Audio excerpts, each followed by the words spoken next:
in a land synonymous with ancient mysteries and timeless wonder, where the treasures of antiquity reveal glimpses of a glorious past. It is here, at the crossroads of biblical history and an extraordinary civilization, that one story still captivates the human imagination as perhaps no other ever told. It is the story and the mystery of the Exodus. The Exodus story is very important for a number of reasons. It's a story of liberation from bondage. It's a story of victory over oppressors. It's a story of how one individual can make a tremendous difference. I think it's right at the roots of our ethical system, if not our religious system. The Exodus in Jewish tradition, it's that which defines Israel as a people. God brought them out, made them his own, entered into a covenant relationship with them on Mount Sinai.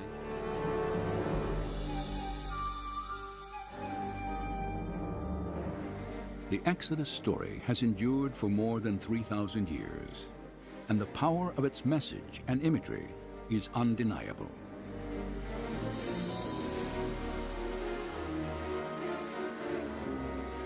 Yet, despite the religious and cultural significance of the Old Testament narrative, doubts about its authenticity have long existed. Scholars generally have rejected the historicity of the Exodus account, and this is because of this lack of direct evidence outside the Bible that would substantiate these events. And this is why you have, in scholarly circles, great skepticism about whether we can ever establish firmly a root of the Exodus, or even that there was an Exodus. The skepticism of the archaeological community has triggered many questions about the biblical narrative. Did Israel's exodus from Egypt actually occur? If it did, then why has so little evidence been unearthed? Were the people and events described in the biblical account real, or nothing more than elaborate fiction?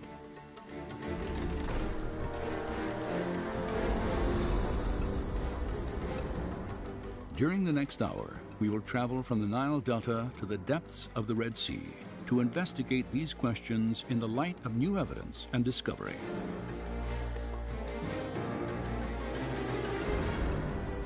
On this journey, we will explore and test the biblical record. For if there's any historical truth to accounts of the Exodus, then some evidence of Moses and the children of Israel should still exist, even if it lies buried under water and sand.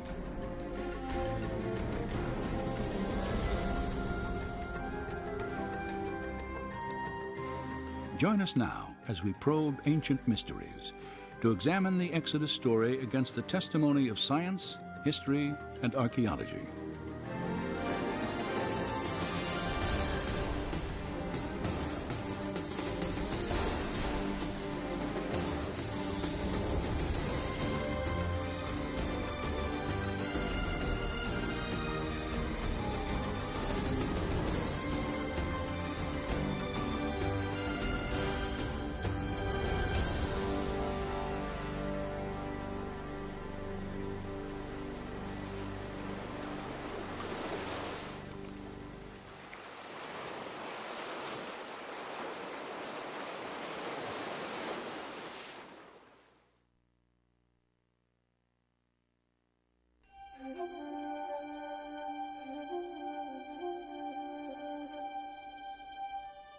Then Pharaoh spoke to Joseph, saying, "The land of Egypt is before you.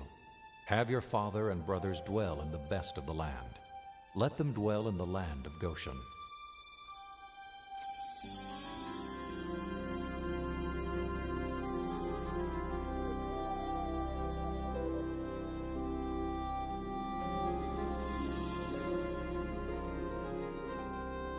Any attempt to weigh the historical validity of the Exodus must begin here, in the Nile Delta, the biblical land of Goshen.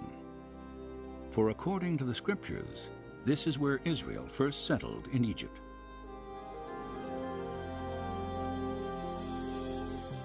Nearly 4,000 years ago, the Hebrew patriarch Joseph, then a prisoner in Egypt, is said to have interpreted Pharaoh's dream foretelling 7 years of abundant harvest, followed by 7 years of devastating famine. After delivering this prophecy, Joseph was commissioned to oversee the harvest and storage of grain throughout the land. And when famine struck, news of Egypt's abundance spread quickly to its neighbors. There is, again, plenty of extra-biblical as well as biblical evidence of constant moving back and forth between Palestine and Egypt, particularly in times of famine. When famine ravaged Canaan, fear of starvation led Joseph's father, his 11 brothers and their wives and children to leave their homeland and make the 200-mile journey southwest into Goshen. And as Egypt prospered under Joseph's leadership, a grateful Pharaoh offered his family permanent sanctuary in the richest area of the empire. The biblical record dates these events at early in the 19th century BC. But have archaeologists ever confirmed that a significant Canaanite population once inhabited northeastern Egypt during this time? Over the past 4 decades, extensive investigation has established the presence of ancient Israel in the Nile Delta. In 1966, just outside the small town of Cantir, an Austrian research team headed by Dr. Manfred Bietek made the first of a remarkable series of discoveries. Ruins at an excavation site called Tel El Daba are remains of what is now believed to be the earliest Israelite settlement in Egypt. Studies of pottery fragments and construction techniques have verified that primitive mud walls here were once part of an unfortified village built by Canaanite farmers in the middle of the 19th century BC. Manfred Bietek's work has provided us with the only tangible evidence for the presence of Israelites in Egypt. The earliest Asiatic occupation at Tel El Daba is in Area F, Stratum D2. And this is a very interesting level because the people living there were pastoralists, living a very simple lifestyle. They had very small structures that they lived in, evidence for keeping animals in pens and so on. This dates to the time of Jacob, of Joseph. It's at the right place. It's an Asiatic culture. Obviously, these people were not local Egyptians. They had migrated into this area from the land of Canaan. And so this could very well be evidence for the Israelites in Egypt. While excavating in these cornfields, Manfred Bietek's team made another intriguing find. In a plot of land, later identified as Area F, they uncovered the ruins of a village. In this small village there in Stratum D2, dating to the time of Joseph, all the remains are Asiatic in nature. The material culture there is Asiatic, nothing is Egyptian. A map of the excavation site confirms its distinctly Israelite origins. And there was one house in particular which was larger than the other houses. And it was laid out in kind of a horseshoe fashion around a central courtyard. And then around this rather large structure were smaller structures. And this perhaps may be the very first house built using this design. Archaeologists immediately recognized that the design of this horseshoe-shaped dwelling was identical to structures built in Israel centuries later. It was a prototype of Hebrew architecture constructed near the time Joseph was believed to have lived in Egypt.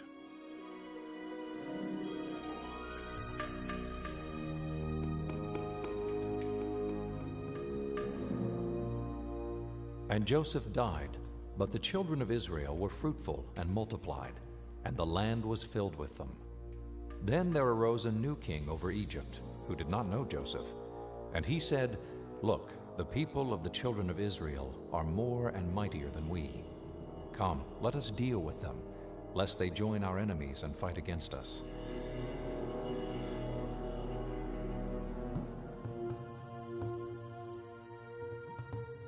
The scriptures tell us that following Joseph's death, Pharaoh drove the Israelite population into slavery. Several archaeological discoveries have also confirmed this aspect of the biblical account.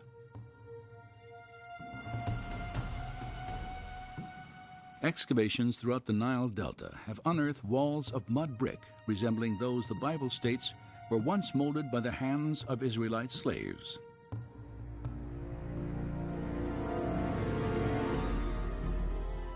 This practice was vividly illustrated in an 18th dynasty tomb painting depicting foreign slaves making bricks from mud and straw. An inscription on the mural echoes the slave master's dreaded warning. "The rod is in my hand. Be not idle."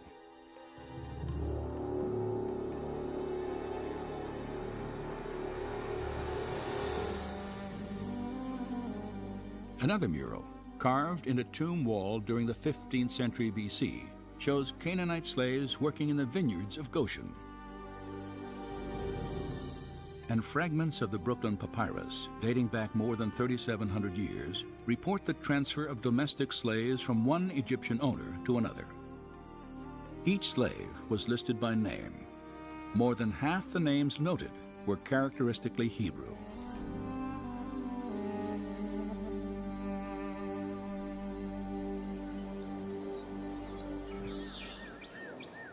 There is now little doubt that a significant Israelite population lived in Egypt for several hundred years after the time of Joseph.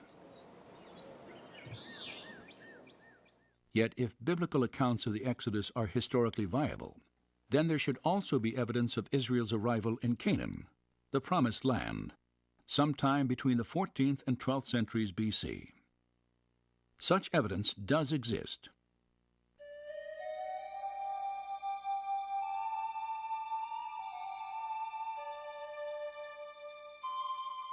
More than 3,200 years ago, the pharaoh Merneptah ventured out of Egypt on a military campaign through the land of Canaan.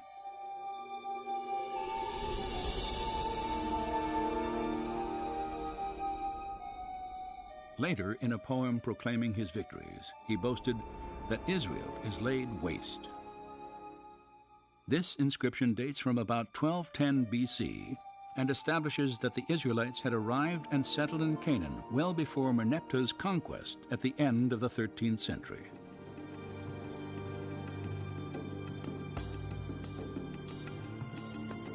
Additionally, at Tel Amarna in Egypt, archaeologists have uncovered a series of letters on cuneiform tablets.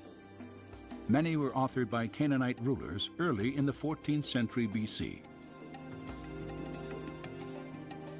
These letters contain desperate pleas to the Egyptian pharaoh Akhenaten for military assistance to defend Canaan from nomadic invaders.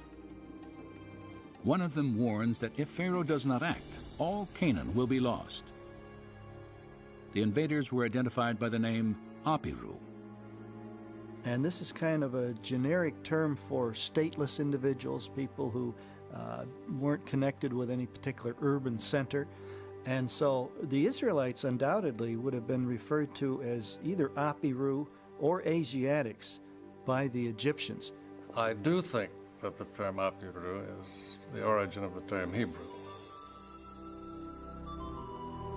If the name Apiru referred to the Hebrew people, then the Tel Amarna inscriptions provide strong evidence for the presence of Israel in Canaan.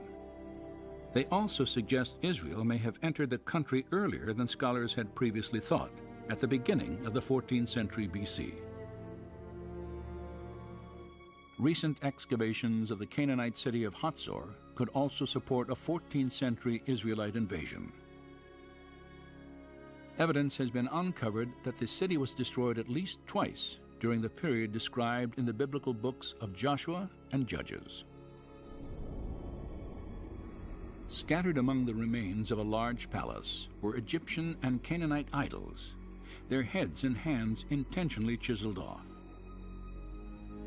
Archaeologist Amnon Ben-Tor has concluded by process of elimination that the invading Israelites must have ravaged Hatzor, for neither the Egyptians nor the indigenous Canaanites would have purposely destroyed their own gods.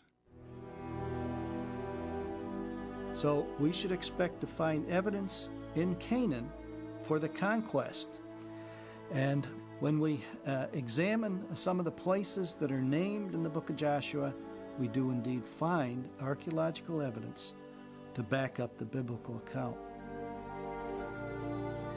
If archaeological evidence shows that Israel appeared in the Promised Land between 1400 and 1200 BC, and if it also documents a Hebrew population in the Nile Delta for centuries before these dates, then one conclusion follows. The Israelites must have migrated from Egypt into Canaan, and an exodus actually occurred.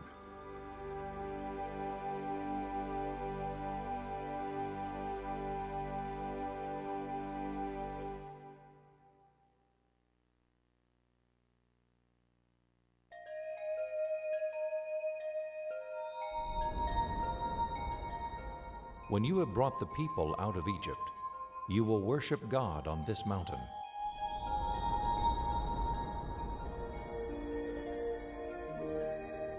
If an exodus took place, then a new question arises. What path did the children of Israel follow in their flight from Egypt? Any attempt to test the biblical record must focus along the route that the Bible itself specifies. Scholars have proposed many theories, but each must account for one fact. According to the book of Exodus, after leaving Goshen, the Israelites first set out for the holy mountain, where they were to meet and worship God. Moses and his people traveled to a mountain known in the scriptures by two names, Horeb and Mount Sinai. Controversy has long surrounded its actual location.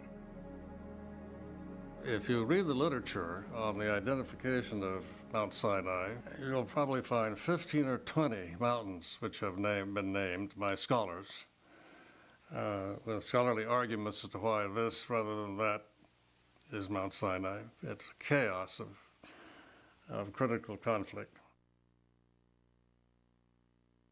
Of the many sites proposed for the mountain, the most well-known stands in the southern tip of the Sinai Peninsula.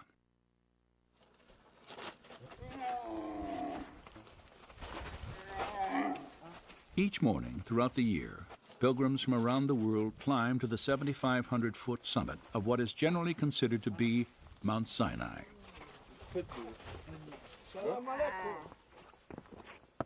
Few who walk these well-worn steps realize exactly how this mountain was first identified as the place where the Israelites encountered God. In the 3rd century CE, you have the rise of the Christian monastic movement, Christian ascetics going off in the desert to get alone with God, following very consciously the patterns of Moses and Elijah. And some of the Christian ascetics in Egypt moved into the Sinai Peninsula. That was their new area for the desert, the new area in which they would seek God, get alone with God. No civilization there, hardly any cities or villages except along the coast. And for them, they had engaged in an exodus from Egypt. They came out of Egypt, lived in the Sinai Peninsula, and this was their holy land. They read the biblical text with an allegorical approach. They see symbols and images of things everywhere. And then you looked around, the large mountains there, Jebel Musa and some other, and it looks a lot like what probably Mount Sinai might have looked like. So already, probably by 350, it seems that some of these monks developed a tradition of identifying Jebel Musa, Jebel Katrina, one of these other mountains in the Sinai Peninsula with the mountain on which Moses himself had actually ascended. By early in the 4th century AD, Christian pilgrimages to this mountain had become commonplace. And today, a chapel and a monastery stand at the base of this traditional site of Mount Sinai. Since 1956, archaeological teams have searched for evidence that Moses and the Israelites once camped here for nearly a year after their flight from Egypt. Well, the Department of Antiquities brought together bands of archaeologists, both Israeli and non-Israeli, to try to do the most comprehensive survey imaginable, because they knew that Sinai was going back to Egypt. So there was intense surface exploration, and when we go to Sinai, we can't find anything. It is tabula rasa so far as the period of Moses is concerned. It was empty. When it was under Israeli control, they found nothing really which would suggest Israelite interest in that area. Out of over 8,000 inscriptions from the southern half of the Sinai Peninsula, only a handful are Hebrew or Aramaic, hardly any. And so the tradition of identifying one of the mountains in the Sinai Peninsula with the Mountain of Moses was a Christian invention, purely a Christian invention, without any Jewish precedence whatsoever. No Jews were ever interested in the Sinai Peninsula with any respect, anyway, to Moses. Does the lack of Hebrew tradition and archaeological evidence discredit the biblical record, as many skeptics have argued? Or does it indicate that Mount Sinai stands somewhere other than the Sinai Peninsula? On this second question, the Bible appears to speak quite clearly.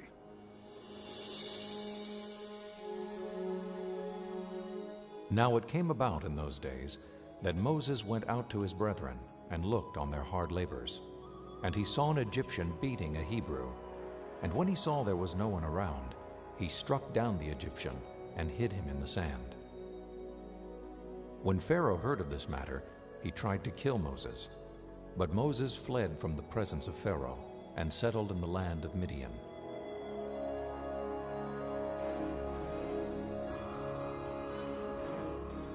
The scriptures indicate that 40 years before the Exodus, Moses fled from Pharaoh by traveling east to Midian, an ancient territory located entirely in what is now Saudi Arabia. If Moses were fleeing from incarceration in Egypt for murdering an Egyptian, then this would be an ideal place to find refuge. It is outside of the control and influence of Egypt. Moses' decision to hide in Midian may have been influenced by the presence of the Egyptian military in the Sinai Peninsula.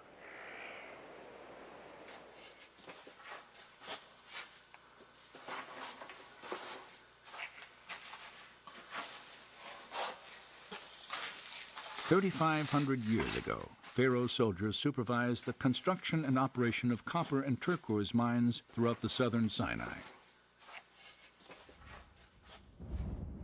Inscriptions on their walls and the surrounding ruins of ancient temples still provide graphic evidence of Egypt's presence here during the years of Moses' exile. It is doubtful that, as a fugitive, Moses would have lived or traveled anywhere in the South Sinai with an army committed to his capture close at hand. The prospects of sanctuary in Midian, however, were far greater.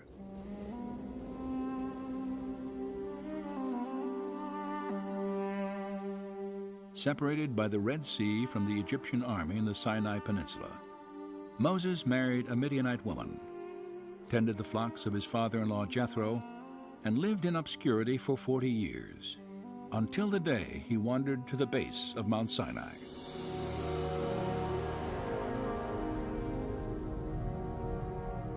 There, God spoke through a burning bush and revealed his plan to free Israel from bondage. Given the biblical record, some believe that Mount Sinai must be in Midian. But is there any other evidence to support this theory? Several Jewish documents, some written 600 years before Christian traditions, locate the Mountain of God in Midianite territory.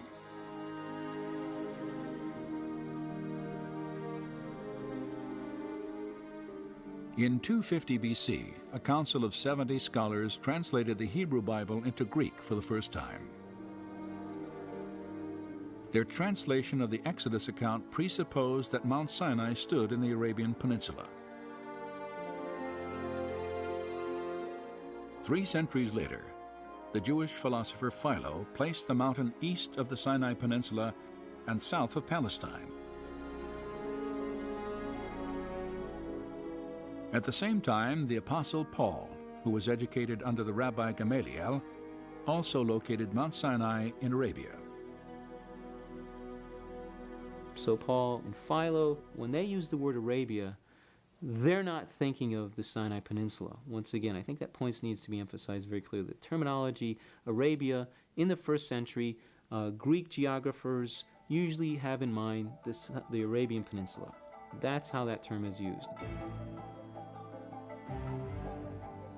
Perhaps the most specific description of Mount Sinai's location can be traced to the first-century historian Josephus, who wrote, "It was the highest of mountains, near the city of Madian."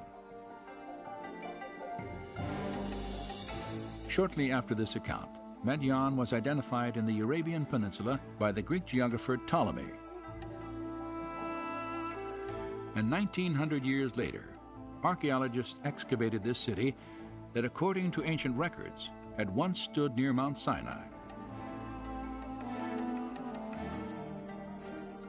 The ruins of Madian lie just outside the modern-day town of Al-Bad, near Saudi Arabia's northwest coast.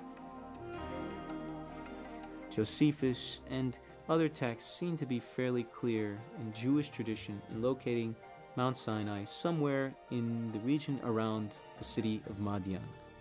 So the notion that Mount Sinai is not in the Sinai Peninsula is something that many scholars have argued for years. And the notion that Sinai should be placed in northwest Arabia specifically, I would say probably in continental scholarship, in other words, German and French scholars, it might even be safe to say it's the dominant idea. I think there's an increasing opinion that Mount Sinai is to be found in northwestern Arabia. If there is historical evidence to support the location of Mount Sinai in Arabia, is there any specific mountain in this region that fits the biblical description? 15 miles east of the Saudi Arabian town of El-Bad, such a mountain may well stand. It is called Jebel Alaz. I have been always interested in archaeological finds that could confirm the truth of the Bible. I felt then I want to come in here to Saudi Arabia and see it for myself. I want to be able to say, I have seen this place. In 1996, Vivica Pontien entered Saudi Arabia on a work permit. During the following year, she made several trips to Jebel Alaz. It was very difficult to find the mountain. I think I had been there for 7 months before I came to the mountain the first time. We went around looking for it in the desert. I did 5 long day trips at 5 different occasions, just looking and looking for this place. Throughout her search, Pontien encountered a strong local tradition that Moses had once lived in Arabia. It seems to be a tradition among the locals there that this mountain range is called Jebel Musa.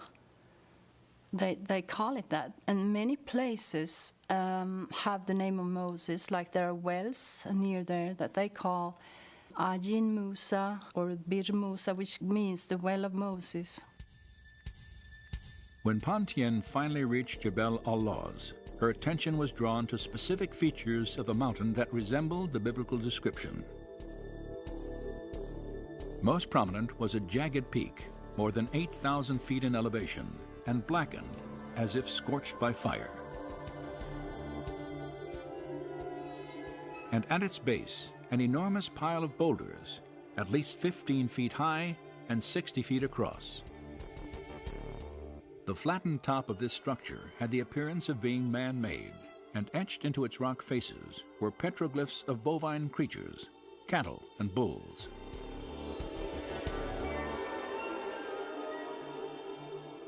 The distinctive horns in some of the inscriptions resemble those found on pictures of sacred Egyptian Apis bulls.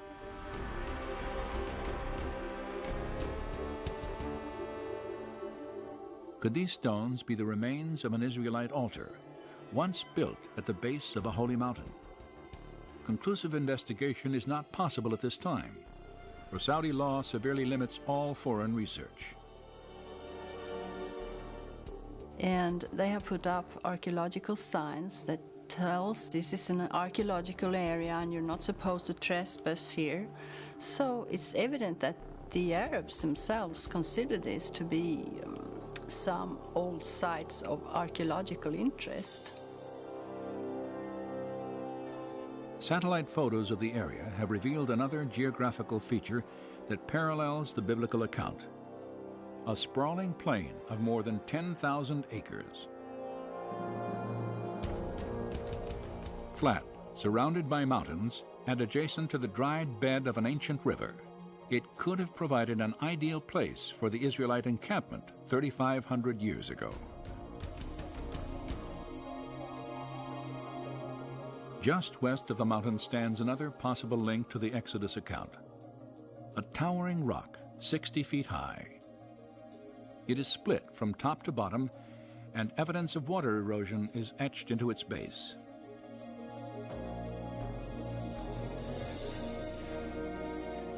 Many features of Jebel al-Lawz reflect the biblical account of Mount Sinai, and as the highest mountain in northwest Arabia, it matches ancient Jewish historical records.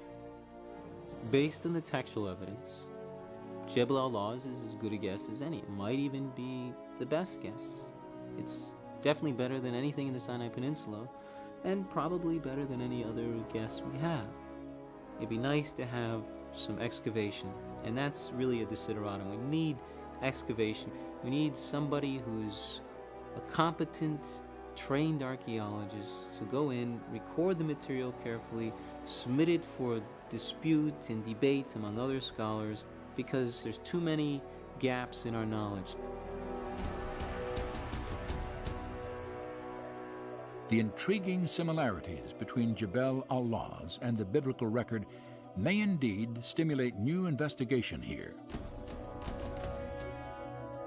Yet whether or not future excavations confirm this site as the actual Mountain of God, a considerable body of documentary evidence indicates that Mount Sinai is located somewhere in northwestern Arabia.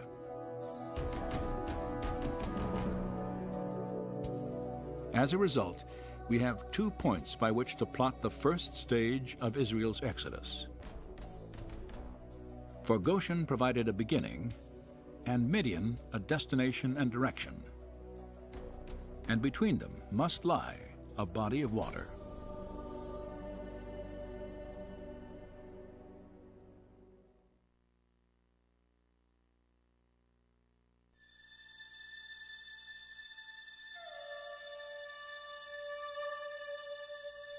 As for you, lift up your staff and stretch out your hand over the sea and divide it, and go through the midst of the sea on dry land.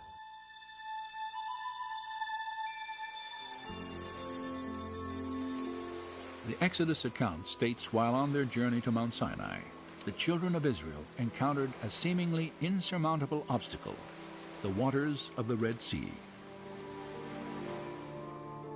Most searches for their crossing point have centered on 5 sites that straddle the eastern border of Egypt, as defined in ancient times. 3 of these sites are inland saltwater lakes: Manzala to the north, Timsah, and the Great Bitter Lake. Another location, the dry bed that was once Lake Bala, has also been considered. The 5th possibility is on the northern end of the Gulf of Suez, at a beach whimsically named on tourist maps as Pharaoh's Bath. 3,500 years ago, each of these bodies of water would have been relatively shallow, ranging in depth from about 3 to 50 feet. Not surprisingly, naturalistic explanations for the Israelites' crossing are common here, including a receding tide or strong wind, that could have lowered water levels enough to allow for passage on foot.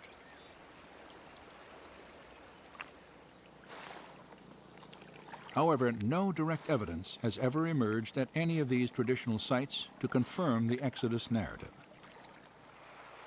Nor does their geography resemble biblical descriptions of the beach where Pharaoh's army confronted Moses and his people.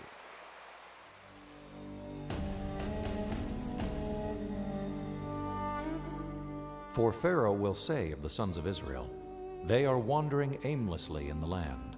The wilderness has shut them in." As Israel approached the Red Sea, Pharaoh received news that they had wandered into a dense wilderness of mountains and canyons. In contrast to the biblical account, the terrain near the lakes and gulf on what was then the eastern border of Egypt is predominantly flat, wide-open expanses of desert. And when Pharaoh drew near, the children of Israel cried out to Moses, "Is it because there were no graves in Egypt you have taken us away to die in the wilderness? Why have you so dealt with us to bring us up out of Egypt?" The Bible states that immediately prior to crossing the Red Sea, the children of Israel were gathered on a beach somewhere outside the borders of Egypt. In fact, the specific phrase, "out of Egypt," is used in relation to their place of encampment several times in the book of Exodus, creating an obvious contradiction between the scriptures and familiar interpretations of the story. For if traveling west to east, the Hebrews were trapped on the shore at any of the traditional crossing sites, they would still have been clearly within the borders of Egypt when God parted the waters.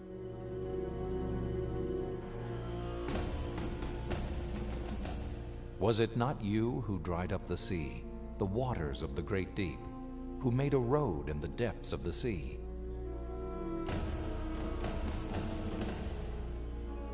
Popular theories that claim the Israelites walked through a shallow lake or marsh of reeds also contradict descriptions in the biblical record.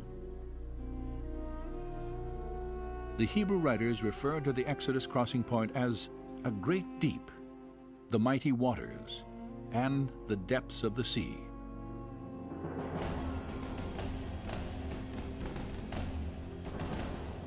And the Egyptians pursued and went after them into the midst of the sea. Then the waters returned and covered the chariots, the horsemen, and all the army of Pharaoh. Not even one of them remained. In the first century, the historian Josephus numbered the Egyptian army at 250,000 men. Skeptics have long questioned how every soldier and horse in an army of that magnitude would have drowned in a shallow lake they could have easily traveled around. No direct evidence of a crossing anywhere along the eastern border of ancient Egypt has ever been discovered. As a result, accounts of the Exodus are often dismissed as fiction or legend. However, this absence of evidence could again indicate that archaeologists have been looking in the wrong places. For if the biblical descriptions are accurate, then the Red Sea of Moses and the Israelites may be located somewhere other than the lakes and gulf that separate Egypt from the Sinai Peninsula.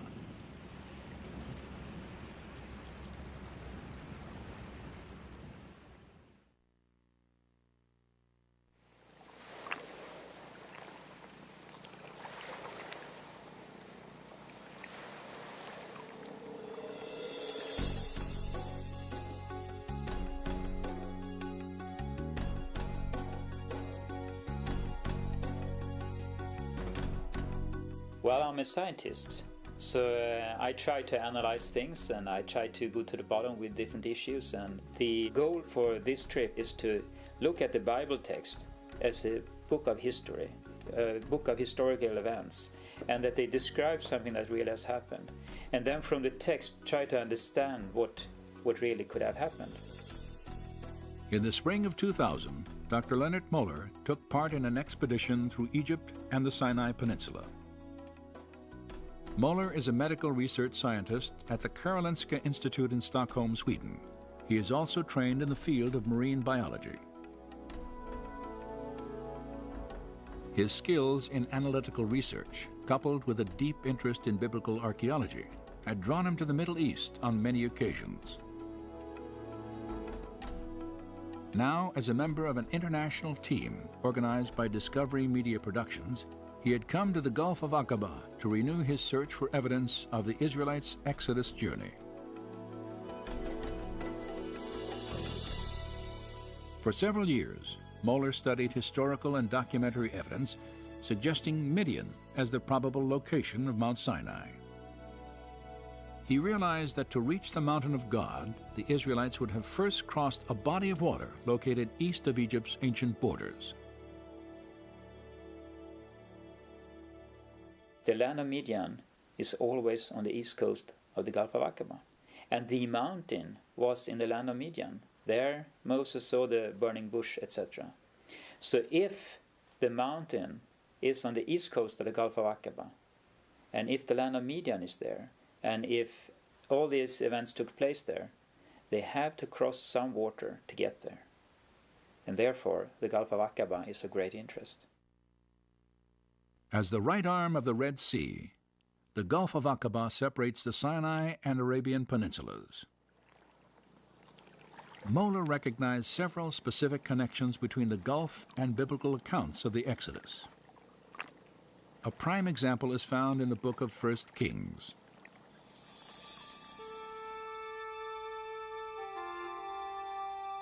In approximately 950 BC, King Solomon is said to have built his navy at Etzion-Geber, near Elath, an ancient city on the northern coast of the Gulf of Aqaba. According to the Hebrew text, this gulf where Solomon's ships were harbored was called Yam Suf. Most likely we talk about the Red Sea as the Gulf of Aqaba. We know that it's called Yam Suf, which is the Red Sea.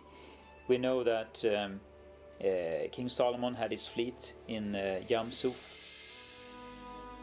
This Hebrew name, Yam Suf, also plays a prominent role in the Exodus account, for it is used to identify the waters crossed by Moses and his people.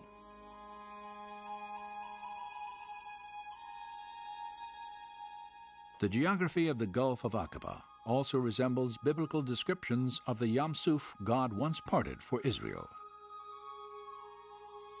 Aqaba is extremely deep, plunging more than a mile in some spots. It is adjacent to a dense wilderness of rugged mountains. And it is located clearly outside the borders of Egypt, as recognized during the time of Moses. These similarities to the scriptures have led Leonard Moller and others to theorize that the Gulf of Aqaba is the Red Sea of the Exodus story. And if they are correct, then two distinct possibilities for a crossing point exist. The first is located on the bottom of the Sinai Peninsula, at the Straits of Tiran. This channel, 5 miles across, is one of the most popular recreation areas on Earth, as spectacular reefs and marine life attract divers from throughout the world. But the topography of the seafloor here would have made an Israelite crossing highly unlikely. For less than a mile offshore, a subterranean canyon plunges nearly 1,000 feet at a grade so steep, passage on foot across jagged coral beds would have been virtually impossible, even if the waters were miraculously removed.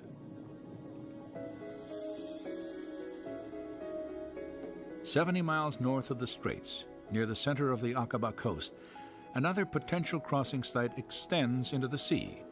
It is called the Nuweiba Peninsula. It sort of breaks out from the mountain ranges. I mean, there's nothing south of it and nothing north of it, if you follow the shores.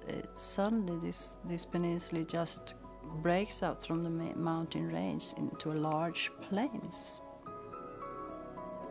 This is probably the only place at the Gulf of Aqaba, the western shore, where you could gather as many people as the Bible states that they were. Satellite photographs of the Nueva Peninsula clearly reveal its distinctive geography. This triangular-shaped beach would be the focus of a remarkable search for evidence of the Israelites' journey.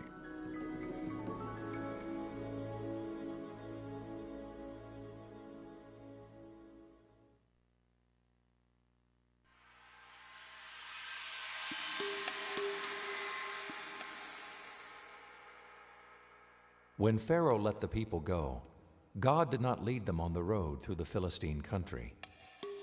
For he said, if they face war, they might change their minds and return to Egypt.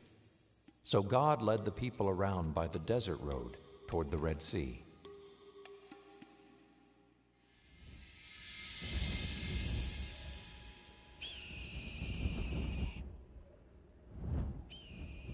If the Israelites traveled from Goshen to the Aqaba coast, then the biblical description of their route to freedom is very specific.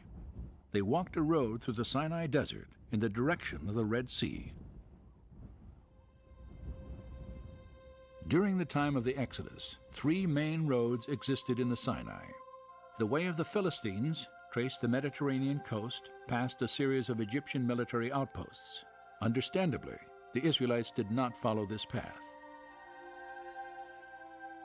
The way of Shur, an inland trail, terminated not on the shores of Yam Suf, but in the vast desert of southern Canaan. Only the southernmost road, a trade route that stretched from Egypt to the top of the Red Sea and then on to Midian, matched the biblical description.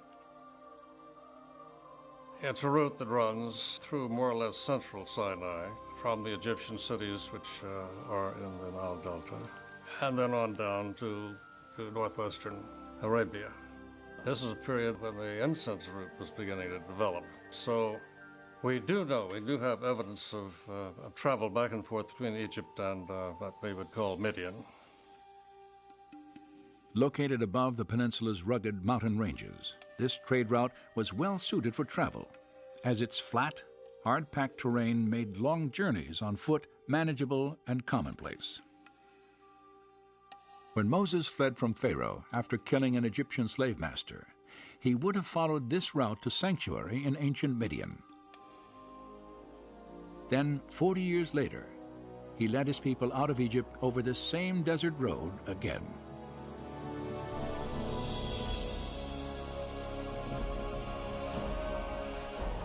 And the Lord was going before them in a pillar of cloud by day to lead them, and in a pillar of fire by night to give them light, that they might travel by day and night. The Swedish Bible says clearly that they were traveling both day and night, and at night they had this pillar of fire leading them and enlightening them, and at day it was this cloud that I guess also overshadowed them because of the heat of the day, so they could travel both day and night.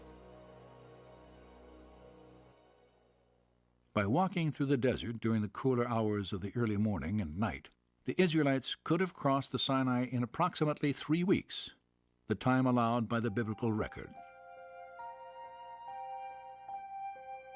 The scriptures imply they had a significant head start on the Egyptian army, for many days passed before Pharaoh decided to bring Israel back into captivity. Then, while his army prepared to give chase, he received a surprising report of Moses' path through the wilderness.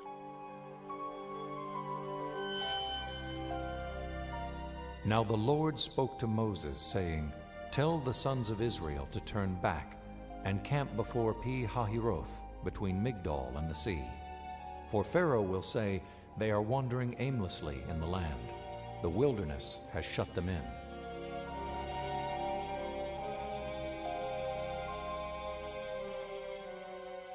And it says in the scripture that they turned, and that could be interpreted in different ways, but our understanding is that they turned southwards, and Pharaoh then was so certain about that they were trapped within the peninsula. This satellite photograph defines the Israelites' unexpected change of course.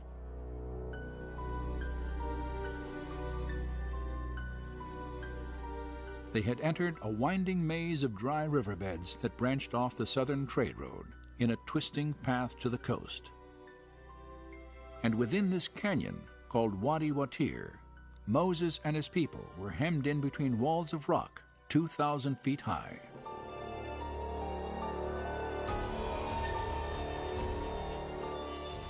Once you're into this wadi, you can't turn either left or right. You have to go, just follow it all the way.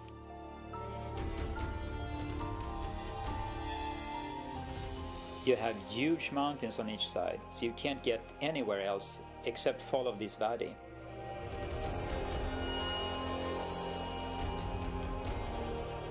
You can see the mountains are high and they're coming closer and closer, and the road is going, how do you say, back and forth between those mountains.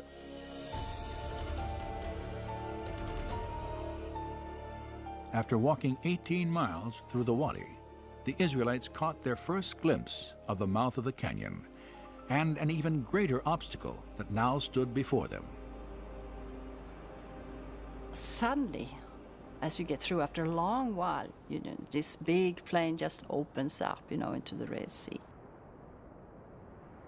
Upon exiting the Wadi Watir, Moses would have assembled his people at a place called Pi-hahiroth. Though its location remains controversial, the meaning of this Hebrew name may point to the site of the Israelites' encampment. For the word Pi-hahiroth translates mouth of the gorges, a perfect description of this beach formed by sand and rock washed through the canyon by seasonal rainfall. From here, according to the scriptures, Moses and his people could travel no farther.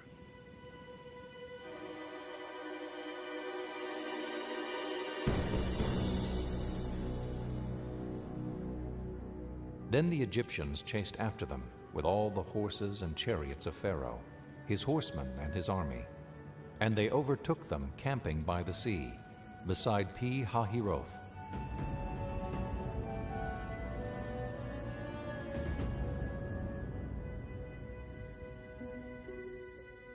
The historian Josephus provides another clue about the location of Pi-hahiroth, for his description of the Israelites' crisis matches the terrain surrounding Nuweiba Beach.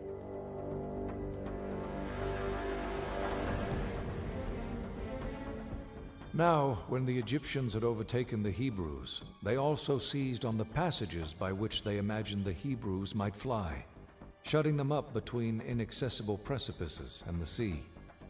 For there was on each side a ridge of mountains that terminated at the sea, which were impassable by reason of their roughness and obstructed their flight. When and if they ended up at this peninsula, then of course they would have been in a very desperate situation. And according to the Bible, Moses didn't know anything what to do. He was completely trapped. The people wanted to kill him, surrounded by mountains, the sea, and they couldn't go anywhere. At Nuweiba Beach, the Israelites were surrounded by mountains to the north and south, an ocean to the east, and the Egyptian army to the west. Hopelessly trapped, it is not difficult to understand their anguished cry to Moses, "Why did you lead us out of Egypt to die?" In response, Moses again looked to God for deliverance.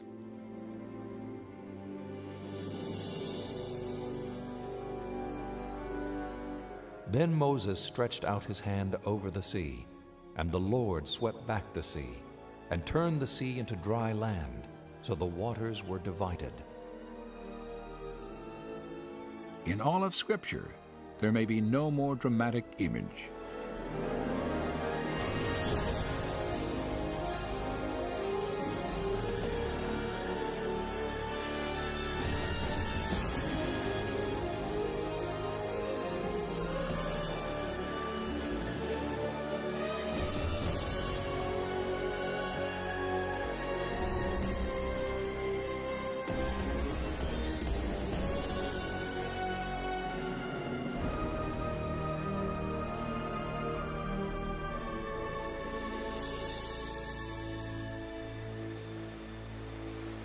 biblical account of an ocean divided, Israel's passage to safety, and the destruction of Pharaoh's army defy naturalistic explanation. But if these events did occur, then physical evidence could still lie off the shore of the Nueva Peninsula. For more than 20 years, divers and explorers from 3 continents, each intrigued by clues linking the Gulf of Aqaba and the biblical Yam Suf, have come to Nuweiba Beach seeking possible evidence of an Israelite crossing.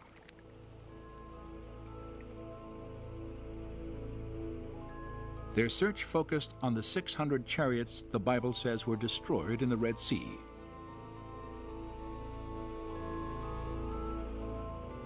Inscriptions thousands of years old, and the few chariots recovered from ancient tombs reveal much about the construction of these legendary vehicles of war.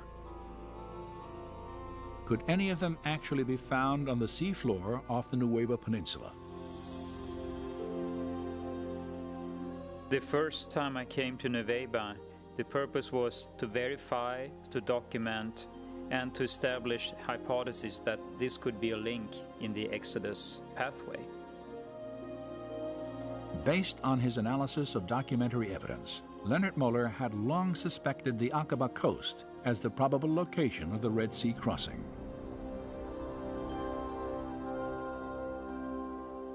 In 1997, he heard reports from other divers who claimed to have found unusual coral structures, some resembling the shapes of chariot wheels. Moeller decided to investigate these claims for himself. The first time I was diving there, of course, we were then looking for possible artifacts. And I had seen on some pictures what we could look for. I was skeptical and excited, because if this is the place for the crossing, then of course that's a big thing. So I was excited about that. But I was also skeptical because 3,500 years, that's a long time. But if Nuweiba is the crossing site, then of course you would expect to find remains of the Egyptian army. Like others who had explored Nuweiba before him, Moeller immediately recognized the difficulty of this search. If we assume that a number of artifacts were spread out on the seabed, sooner or later corals would start to grow on them. And of course, if you have a number of layers of coral growing on something, it's very hard to distinguish the structure that was there from the very beginning. Though the coral complicates any search here, it may have been instrumental in preserving the shapes of ancient artifacts. For coral is a living organism that will not begin to grow on a foundation of sand or silt. Instead, it must first attach itself to a solid object, where it will sometimes conform to the shape of its host. So for instance, if it would grow on a wooden artifact, the wood would normally disappear in the seawaters after a time. But if you have corals growing on the wooden artifact, the coral could have the shape of the wooden artifact. And then the corals would consume the wooden material over periods of time, but still keep the shape of the wooden artifacts. During the course of his explorations, Moeller observed that the pattern of coral growth at Nuweiba differed from other parts of the Gulf.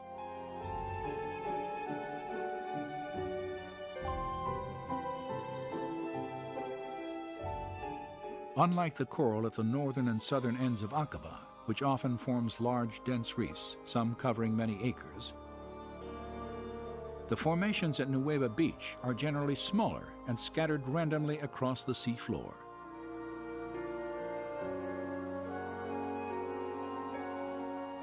Divers familiar with the area have compared the distribution of coral here to a junkyard and the aftermath of a disaster. This description is fitting, and among the strange formations in these waters, many display features indicative of human engineering.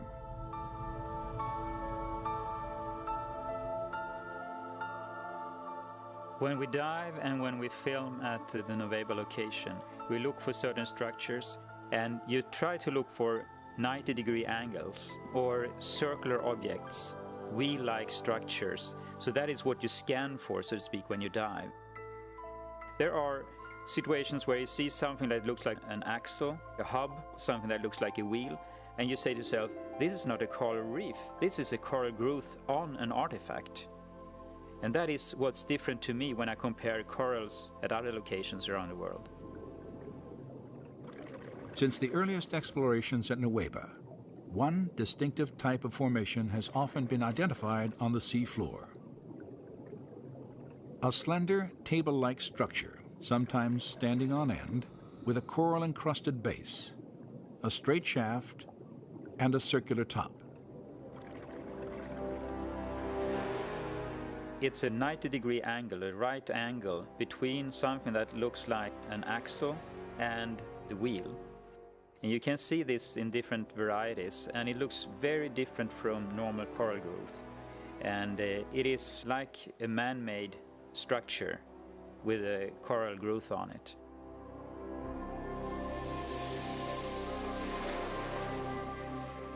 While most of the possible artifacts found off the coast of Nuweiba are covered with coral, one significant discovery was not. There is one find at the Nuweiba location that is of great interest, and that is the gilded wheel. It is a wooden basic structure of the wheel, and it's covered with gold, or electrum.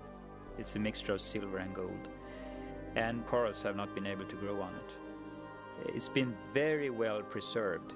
Although it's very fragile, it seems like the wooden content has been dissolved. So I mean, you could break it if you would try to remove it. After its discovery, the fragile wheel-shaped veneer was photographed, then left in place on the sea floor. Later analysis revealed that its dimensions and design resembled four-spoke chariot wheels painted on an 18th dynasty tomb wall near the biblical date of the Exodus.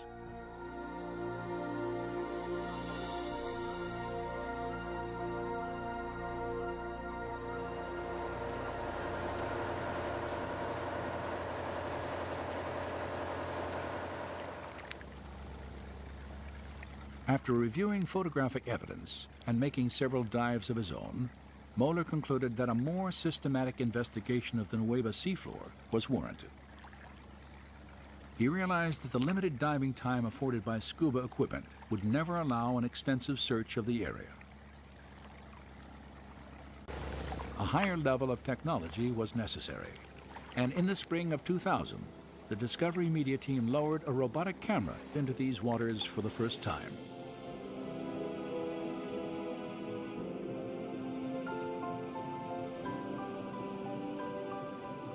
This has never been done. No one have been in the area at all with a remote control camera.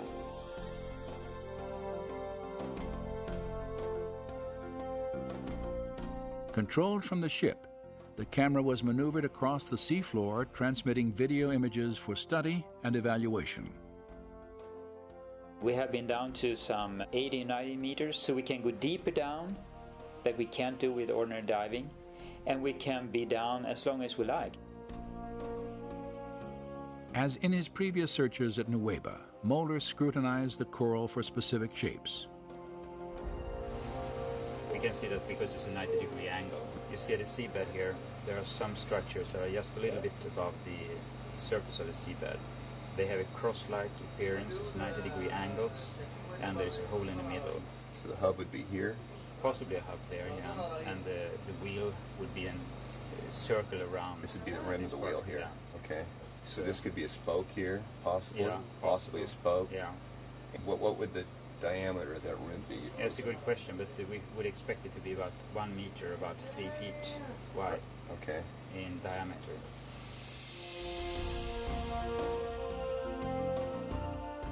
The robotic camera's survey revealed many shapes and objects familiar to Moeller, including coral formations with right angles, arches, discs, and straight shafts fused into larger masses that had the appearance of twisted wreckage. Now, when we have been able to go back and forth with a remote control camera, We can repeatedly see that these strange structures we are looking for are there, not at one place, but you see them again and again and again. And this could be the outer rim of a wheel going around like that. The abundance of these unusual coral structures was even more apparent when tapes of the expedition were carefully scrutinized during the months following the search at Nueva. Perhaps have a wheel here, standing on the seabed. When you sit and look at these films that has been taken by the remote camera, you see all these strange artifacts or coral growth on some artifacts or structures that appear repeatedly, time after time, at different locations at this spot. And you can sit there and think, well, what is this? This doesn't look like normal coral growth. And it is amazing to see that so many things and such large areas down there that are like a man-made structure.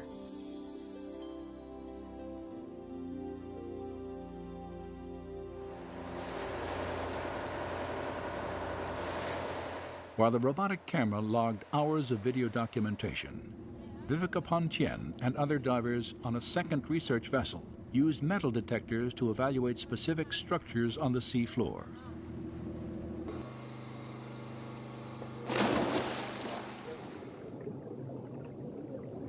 Pontien and her colleagues realized that the wheels of many Egyptian chariots were often reinforced with bronze.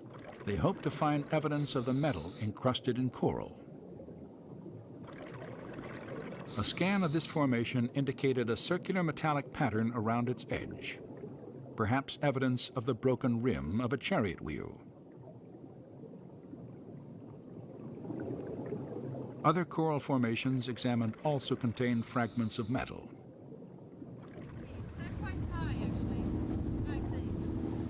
Viveka Pontien's interest in this research was heightened by a discovery she had made 3 years earlier, 8 miles due east of the Nueva Peninsula.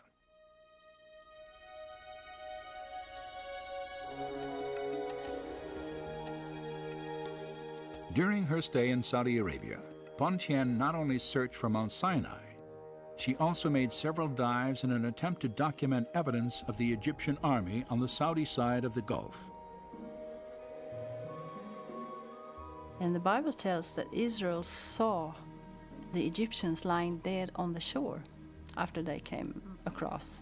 So I figured there must be some stuff on the Saudi side. At one spot there is like a very shallow sort of land tongue going out in a straight angle towards Nueva. You could tell it by the shift of the color of the water. You could see how it was turquoise far out, you know. So I thought this would be interesting for exploration, so we did some dives near to that.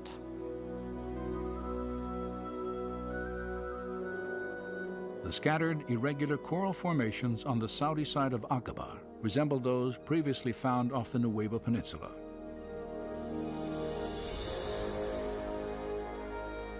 In the midst of them, Pontien photographed this circular object attached to what appears to have been a broken axle or hub. This discovery was significant for 2 reasons. Pontien had documented the coral-encrusted form of a wheel with dimensions similar to ancient Egyptian artifacts directly across from the proposed Nueva crossing site. Her find also provided independent confirmation of earlier evidence establishing wheel-like formations on both coasts of the Red Sea, in accordance with descriptions in the biblical record. And the Lord looked down on the Egyptian army, and he made the wheels of their chariots come off.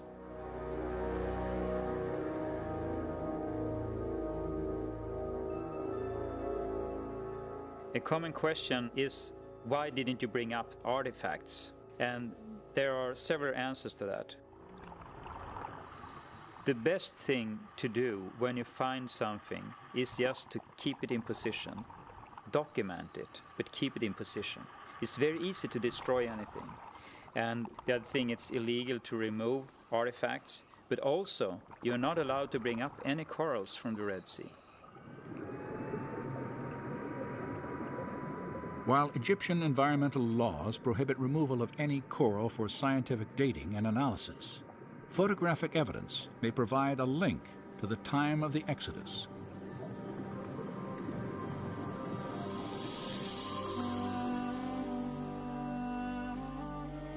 Scholars have recognized that the design of the chariot wheel can be used to identify specific periods in Egyptian history.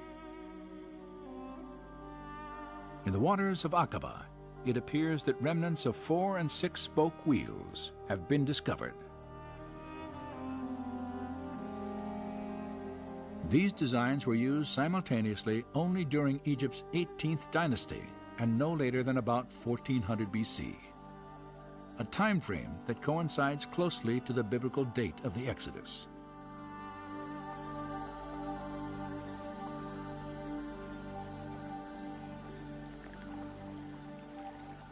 The discoveries made between Nuweiba Beach and Saudi Arabia have been fascinating, but they also raise some obvious questions. If God parted these waters, how could a large group of people, including the elderly and the very young, have walked across the Gulf of Aqaba? And since we know that the Gulf of Aqaba is terribly deep, because there is a very deep section in the crust of the earth that goes from the Dead Sea through Gulf of Aqaba, down through the main part of the Red Sea and down into Ethiopia, and it's called the Rift Valley there. The imposing terrain of the Great Rift Valley is evident in the towering mountains that line the Aqaba coast. They drop straight down into the sea, creating an underwater canyon more than a mile deep, a seemingly impassable divide, even if devoid of water.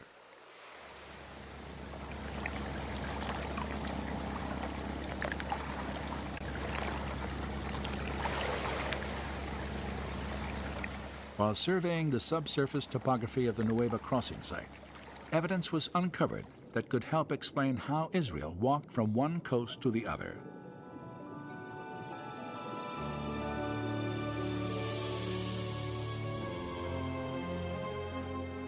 At its steepest points, the Gulf of Aqaba plunges more than 5,500 feet. Yet the ocean floor off the coast of Nuweiba Beach rises up several thousand feet from this trench, creating a wide, flattened ridge that the Israelites could have crossed once the Red Sea was divided.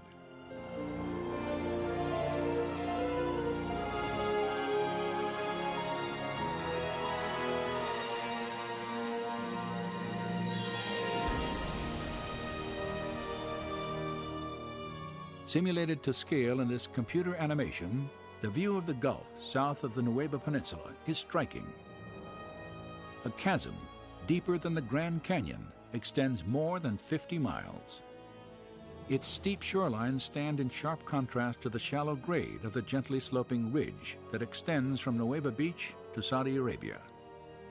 It is a ridge that resembles what the Old Testament prophet Isaiah once called a pathway through the mighty waters. The robotic camera was used to evaluate the physical characteristics of this undersea ridge for the first time. It's just flat, extremely flat, and very wide. There are no corals, there are no pieces of rock, and we followed that far out in the Gulf of Aqaba. It got deeper and deeper, but it was very flat all the time. And the interesting thing is also that the material on the seabed is not mud, as it is in the Gulf of Suez or at other places. It's a thin layer of sand or silt. It is easy to walk on it if you take away the water, and there would be no limit to have an enormous amount of people there, except the water, of course, but that's not our problem. That's God took care of that.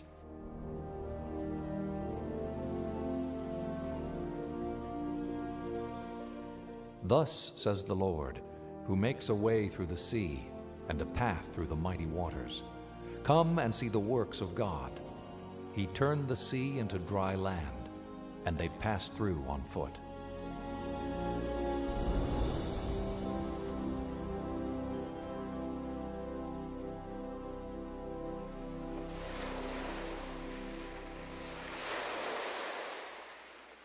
While the existence of an underwater ridge stretching from Nueva Beach to Saudi Arabia may make it easier to understand how the Israelites could have crossed the Aqaba Gulf, it does not explain the actual parting of these waters in the manner described by the writers of the Exodus account.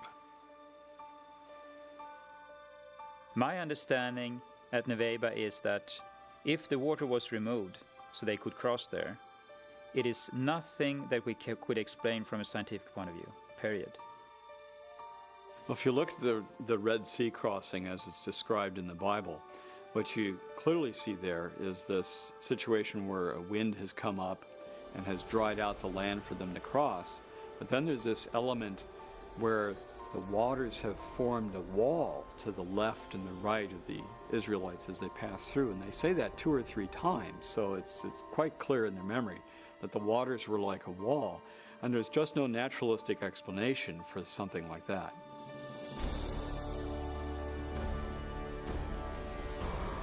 For those who accept the idea that God could have divided the Red Sea by performing a miracle, the lack of naturalistic explanation poses no difficulty. Scholars, however, have generally assumed that miracles are impossible because they violate the laws of nature.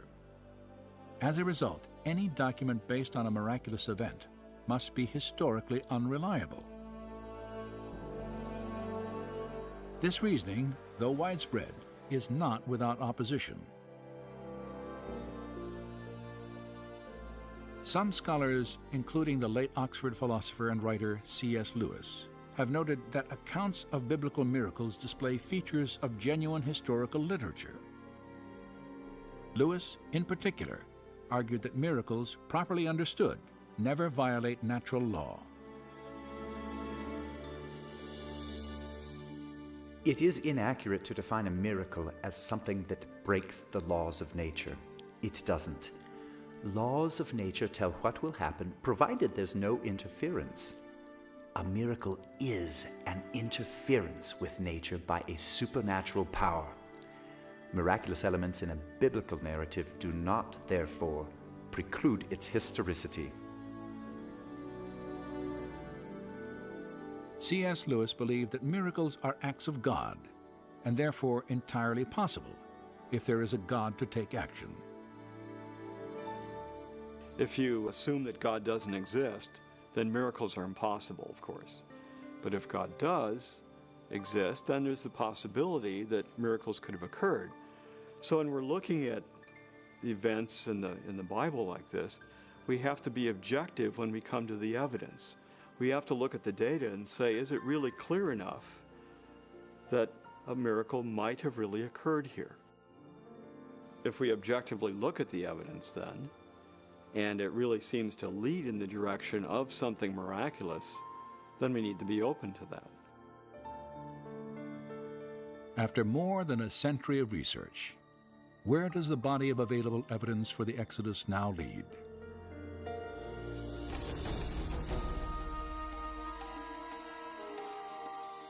Many archaeologists have attempted to trace the path of Israel's journey to Mount Sinai. The routes they have most frequently proposed have yielded little or nothing in the way of actual confirmation.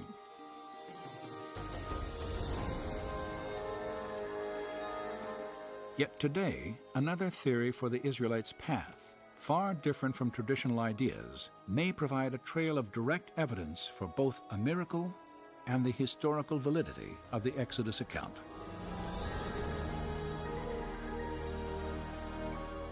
Beginning in northeastern Egypt, Egyptian records and archaeological excavations document the presence of a Hebrew slave population several centuries prior to the probable time of the Exodus.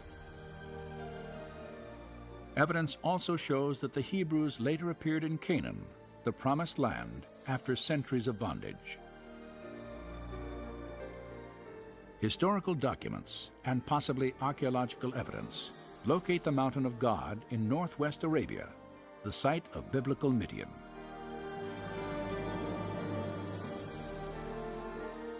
And a trade route leading to Midian, intersected by a system of riverbeds terminating at the Aqaba coast, matches biblical and historical descriptions of the Israelites' path to the Red Sea.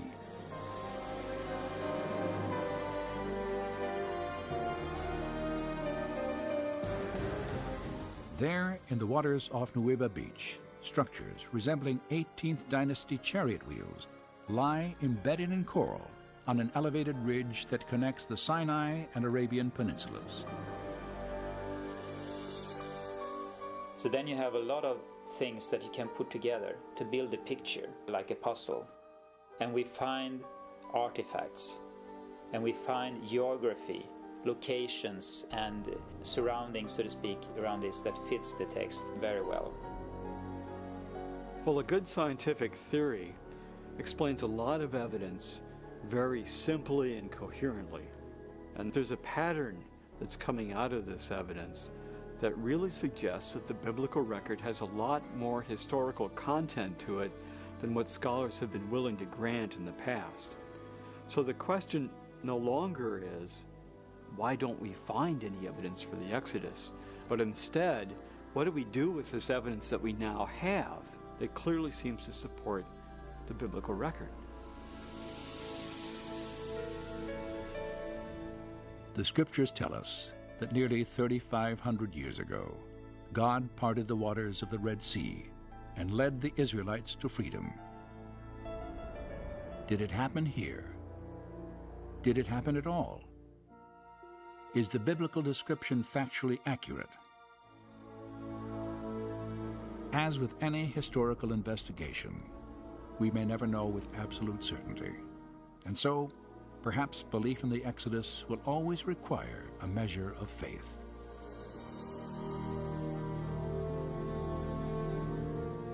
But facts and faith need not conflict, as recent discoveries suggest.